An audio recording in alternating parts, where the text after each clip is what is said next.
ایک گاؤں کی کہانی۔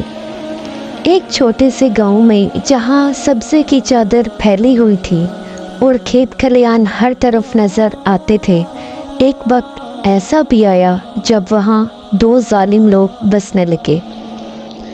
ایک تھا گاؤں کا حاکم جس کا نام مالک تھا، اور دوسری تھی ایک بوڑھی عورت جس کا نام بی بی زرینہ تھا۔ مالک گاؤں کا حاکم تھا اور اپنی طاقت کا ناجائز استعمال کرتا تھا۔ وہ گاؤں والوں سے بھاری ٹیکس وصول کرتا اور اگر کوئی احتجاج کرتا تو اسے سخت سزائیں دی جاتی۔ اس کی نظر میں ہر چیز کا واحد مقصد تھا اس کی دولت اور طاقت میں اضافہ کرنا۔ گاؤں والے اس کی ظلم و جبر سے تنگ آ چکے تھے، لیکن اس کے خلاف کچھ کرنے سے ڈرتے تھے۔ بی بی زرینہ بھی گاؤں والوں کے لیے کسی سے کم نہیں تھی۔ وہ ایک بظاہر معصوم سے دکھنے والی بوڑھی عورت تھی، لیکن اس کے دل میں گاؤں والوں کے لیے کوئی رحم نہ تھا۔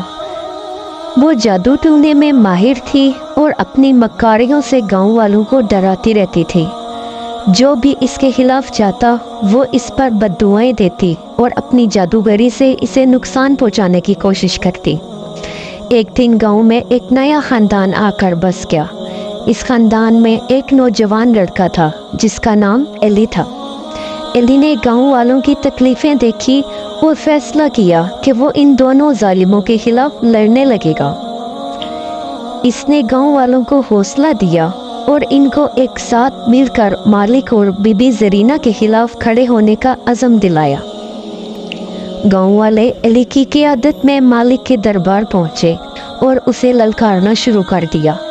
مالک نے اپنے سپاہیوں کو حکم دیا کہ انہیں گرفتار کر لیا جائے، لیکن ایلی اور ان کے ساتھیوں نے ڈٹ کر مقابلہ کیا۔ گاؤں والوں نے مل کر مالک کو شکست دی اور اسے گاؤں سے باہر نکال دیا۔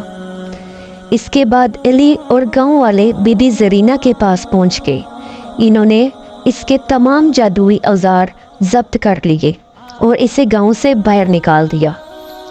گاؤں والے تو آزاد ہو گئے اور ایلی کی بہادری اور قیادت کو سراہنے لگے۔